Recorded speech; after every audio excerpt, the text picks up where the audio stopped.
दोस्तों very good morning to all of you. आज के इस शानदार वीडियो में हमारा पहला प्रश्न बना है कि हाल ही में भारत के किस राज्य ने गैर संचारी रोगों के नियंत्रण के लिए यूनाइटेड नेशन का पुरस्कार जीता है। इसको इंग्लिश में किस तरीके से बोलेंगे कि हाल ही में भारत के किस राज्य ने control of non communicable disease, यानी कि ऐसी डिजीज़ जिसका संचार नहीं होता है, नॉन कम्युनिकेबल डिजीज़ होती है, उसको रोकने के लिए ये जो संयुक्त राष्ट्र का पुरस्कार है, इसको जीतने वाला राज्य बना है केरला। ऑप्शन नंबर डी इसका राइट आंसर हो जाएगा।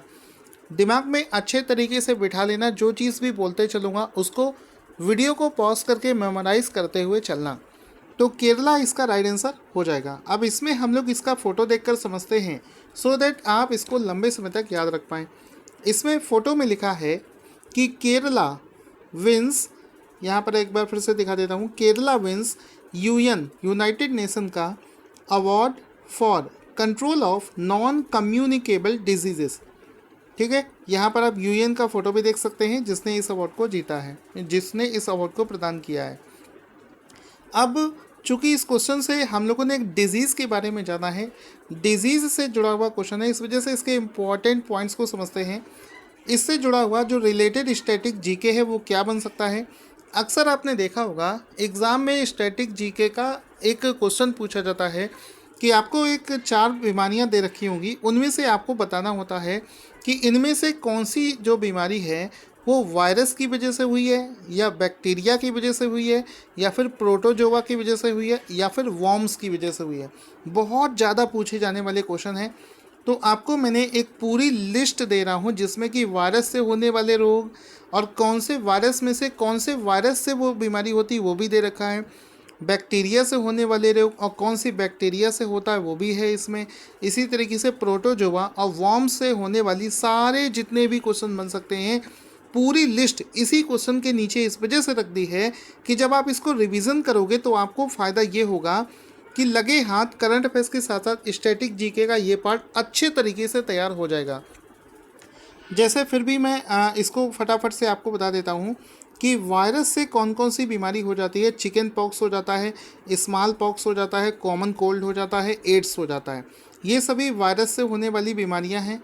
इसके बाद में मीसेल्स हो गया, मम्स हो गया, रेबीज़ हो गया, ये सभी वायरस हैं। इसके बाद में देखो disease caused by bacteria, bacteria से कौन सी होती है, वूपिंग कफ हो गया, डिप्थीरिया हो गया, कॉलरा हो गया, लेप्रोसी हो गया, निमोनिया हो गया, टेटनेस हो गया, टाइफाइड हो गया, ट्यूबरकुलोसिस हो गया, प्लेग, ये सभी बैक्टीरिया से होने वाली बीमारियां हैं। इसके बाद में हमारा होता है कि हमको प्रोटोजोआ की वजह से कौन कौन सी बीमारी हो सकती है। तो स्लीपिंग सिकनेस हो गया, काला अजार हो गया, इसके बाद में वॉर्म्स की वजह से टेप वॉर्म हो गया, इसके बाद में फिलैरिसिस हो गया, ये सभी वॉर्म्स की वजह से होने वाली बीमारियां हैं। तो इसके बारे में देखो अंदर भी डिटेल दे रखी है, ये सब कुछ आप पीडीएफ डाउनलोड करके पढ़ लेना। पीडीएफ आपको target study IQ Telegram channel पर दे दूंगा, जिसका लिंक इस वीडियो के डिस्क्रिप्शन में आपको मिल जाएगा। अगले क्वेश्चन पर चलने से पहले आपको बताना चाहूँगा, जिन लोगों ने IBPS एग्ज़ाम का फॉर्म भर रखा है, 3 तारीख से उसका एग्ज़ाम शुरू हो रहा है। आप लोगों के लिए एक all over India mock test conduct करवा रहा हूँ, जिसमें कि आप अपना स्कोर, अपनी रैंक चेक कर सकते हो ऑल ओवर इंडिया लेवल पर। आपकी प्रैक्टिस के लिए लेटेस्ट पैटर्न पर IBPS का ये टेस्ट तैयार किया है, जिसका लिंक इस वीडियो के डिस्क्रिप्शन में दे रहा हूँ। बिल्कुल फ्री है, और जिन लोगों ने फॉर्म नहीं भी भर रखा है वो भी जाकर इस टेस्ट को दें और देखें कि उसमें आपका स्कोर कितना आ रहा है। तो अगला क्वेश्चन बनेगा कि मेडिकल एजुकेशन, चिकित्सा शिक्षा का भारत का नया सर्वोच्च नियामक कौन सा है। तो देखो मेडिकल एजुकेशन का जो पहले डिपार्टमेंट हुआ करता था, अब भारत में इसका जो नया नियामक बनेगा वो बनेगा नेशनल मेडिकल कमीशन, यानी कि राष्ट्रीय चिकित्सा आयोग इसका नया नियामक, यानी कि इसको चलाने वाला डिपार्टमेंट बना है। तो ऑप्शन नंबर ए इसका राइट आंसर हो जाएगा। इसमें देखो आप देख सकते हो लिखा है national medical commission operational from today as a top regulator of medical education in India. तो इंडिया के अंदर जो मेडिकल एजुकेशन है, अब उसका जो टॉप बॉडी होगा वो होगा नेशनल मेडिकल कमीशन। इसको आपको याद रखना है। ये जो राष्ट्रीय चिकित्सा आयोग बनाया गया है, ये 25 सितंबर से 2020 से इसको ऑपरेशनलाइज कर दिया गया है, इसने अपना काम शुरू कर दिया है। अच्छा, इससे पहले देश के अंदर में मेडिकल एजुकेशन के क्षेत्र में कौन काम कर रहा था, कौन सी बॉडी थी?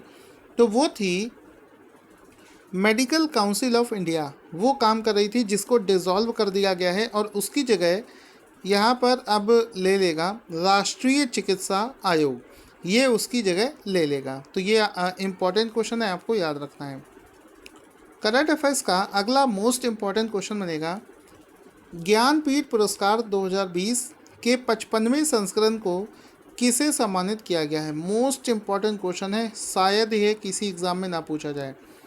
तो आंसर हो जाएगा अक्षितम अच्युतन नंबोतिरी, ऑप्शन नंबर बी इसका राइट आंसर हो जाएगा।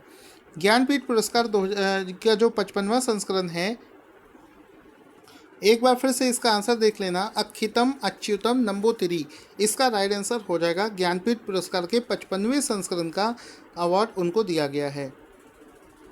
अब इसमें हम लोग देख सकते हैं, इसमें लिखा है, देखो पहले तो ज्ञानपीठ पुरस्कार की ये जो आपको यहाँ पर स्मारक दिख रही है, noted Malayalam poet Akkitham wins 55th Jnanpith award, तो ये इसका राइट आंसर, और ये इनका फ़ोटो भी आप यहाँ पर देख सकते हैं। और एक चीज़ हमको फ़ोटो से और सीखने को मिली है कि ये नोटेड मलयालम पोइट हैं।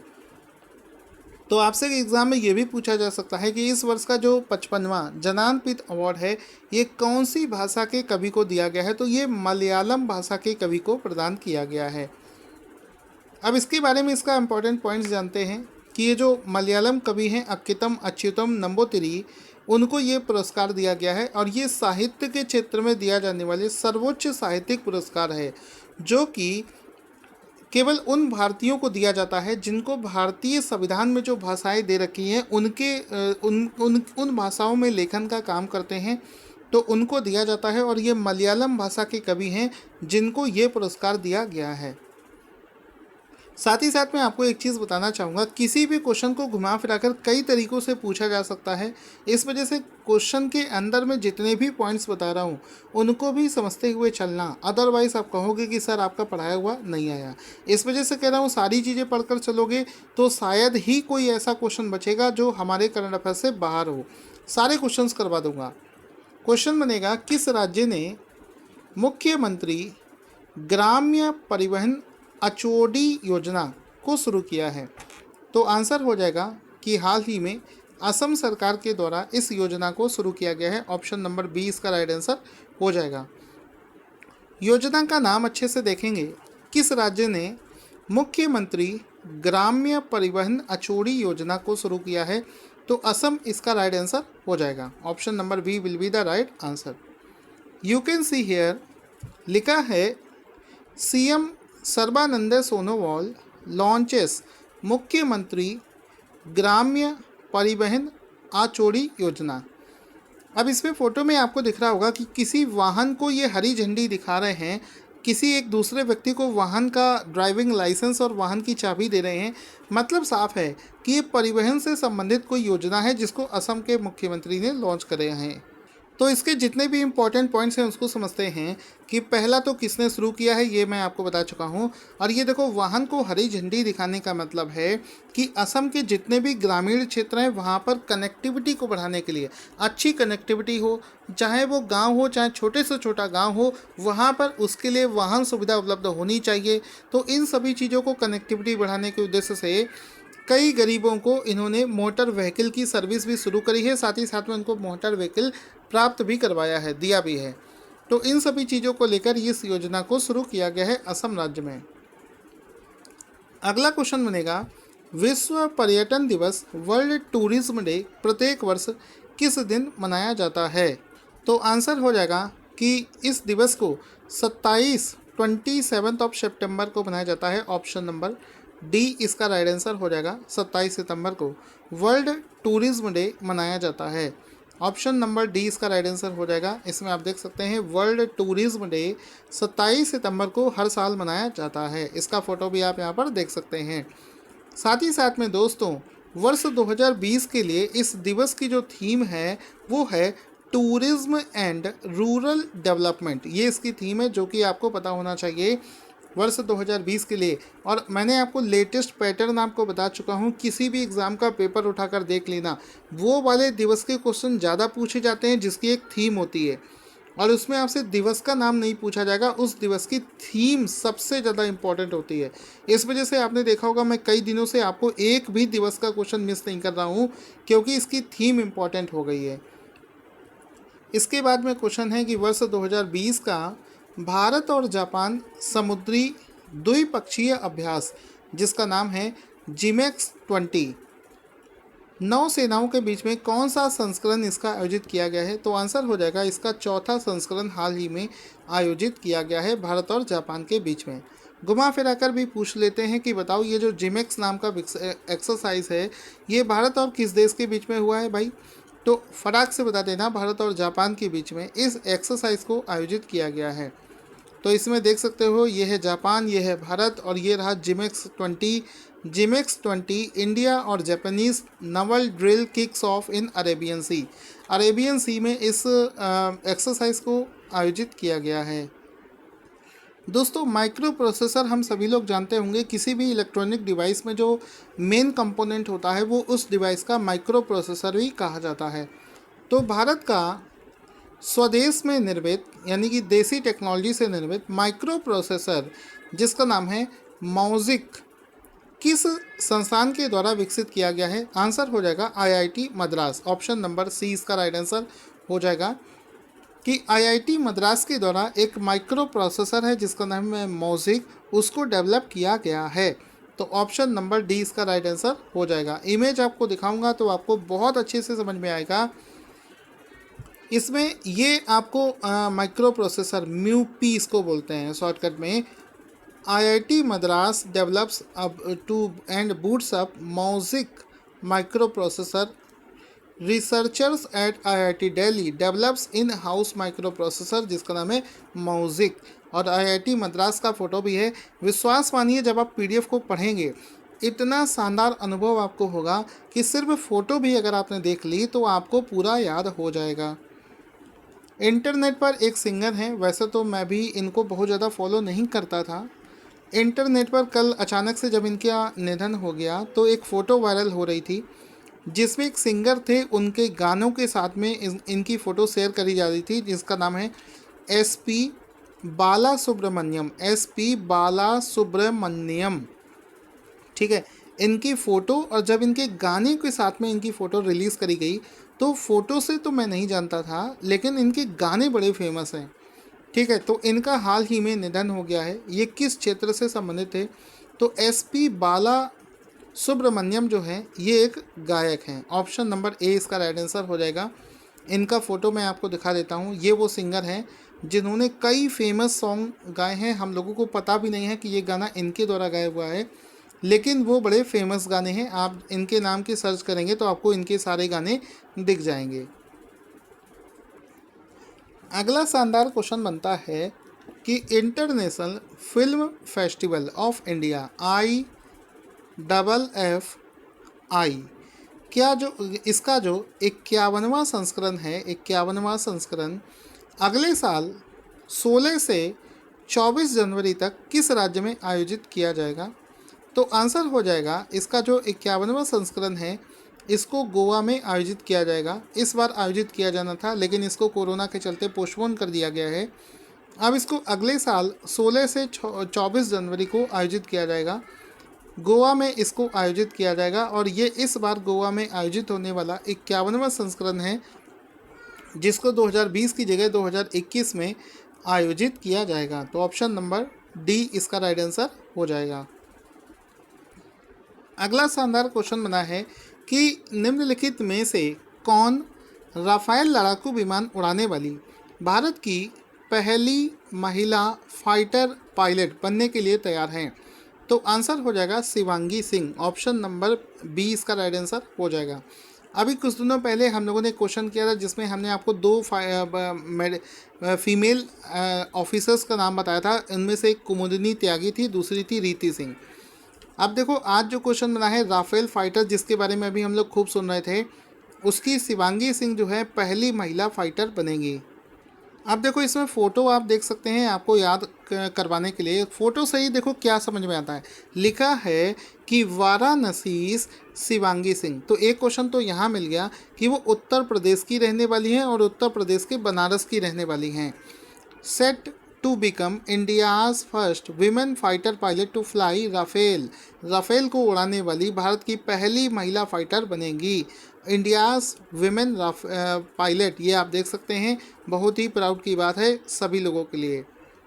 ठीक है, बनारस की रहने वाली हैं, कोई भी पॉइंट्स आपसे मिस नहीं होगा, सारे क्वेश्चंस को सारे पॉइंट्स को बता देता हूँ। इस समय वो क्या कर रही हैं, इस समय आपको पता होगा जब रिसेंट में खबर आई थी तो 5 राफेल विमान अंबाला पर अपॉइंट किए गए थे। तो ये अंबाला में इस समय अपॉइंटेड हैं और भारतीय वायुसेना के जो लड़ाकू विमान है राफेल, उसमें प्रशिक्षण ले रही हैं। अभी इनकी ट्रेनिंग चल रही है, जैसे ही ट्रेनिंग पूरी हो जाएगी ये उसको उड़ाने में काबिल हो जाएंगी। ये जो राफेल विमान है ये भारतीय वायुसेना के कौन से स्क्वाड्रन में से शामिल किए गए हैं, ये मैं सारी चीज़ें बता चुका हूँ, रिवीजन हो रहा है आपका कि अंबाला में 17 स्क्वाड्रन में इसको शामिल किया गया है, जिसको गोल्डन एरो के नाम से भी जाना जाता है। तो इन राफेल विमान को इसी में शामिल किया जाएगा और ये सारी चीज़ें आपको मैं पहले से ही बता चुका हूँ। तो ये सारे क्वेश्चन आज के हो गए हैं। अब आपका रिवीजन करवा देते हैं। पहला क्वेश्चन तो वही है, राफेल को कौन उड़ाएगा, तो शिवांगी सिंह इसका राइट आंसर हो जाएगा। इसके बाद में यूएन की तरफ से नॉन कम्युनिकेबल डिजीज़ को कंट्रोल करने के लिए केरला को अवार्ड दिया गया है। इसके बाद में हम लोगों ने क्वेश्चन किया था, जल्दी से आ जा, ठीक है ये वाला, इसमें था कि मेडिकल एजुकेशन को अब कौन देखेगा, इसको देखेगा नेशनल मेडिकल कमीशन देखेगा। इसके बाद में था कि 55वां ज्ञानपीठ पुरस्कार किसे दिया गया है, तो वो दिया गया है अक्षितम अच्युतम नंबूतिरी को। ठीक है, उसके बाद में था हमारा कि मुख्यमंत्री ग्राम्य परिवहन अछोड़ी योजना को असम राज्य में शुरू किया गया है। After that there was a question कि वर्ल्ड टूरिज्म डे किस दिन मनाया जाता है, तो 27 सितंबर को इसको 27 सितंबर को इसको मनाया जाता है। इसके बाद में था कि जापान और भारत के बीच में कौन सा एक्सरसाइज हुआ है, तो चौथा संस्करण किया गया है अभी हाल ही में। इसके बाद में था कि मौजिक नाम का जो माइक्रो प्रोसेसर है उसको किसने बना दिया है, तो आईआईटी मद्रास ने इसको डेवलप किया है। उसके बाद में था एसपी सुब्रमण्यम एक सिंगर हैं, ये भी आपको बता दिया है। फिर उसके बाद में है कि 51वां IFFI कहाँ पर होगा, तो ये गोवा में आयोजित किया जाएगा। ठीक है, अब चलते हैं आज के क्वेश्चन पर जिसका आंसर आपको देना है। तो आज का क्वेश्चन है जिसका आंसर आपको देना है कि किस राज्य सरकार ने मोक्ष कलश नाम से एक योजना की शुरुआत की है। जल्दी से अपना आंसर कमेंट बॉक्स में लिखना ना भूलें। Thank you for watching this awesome video.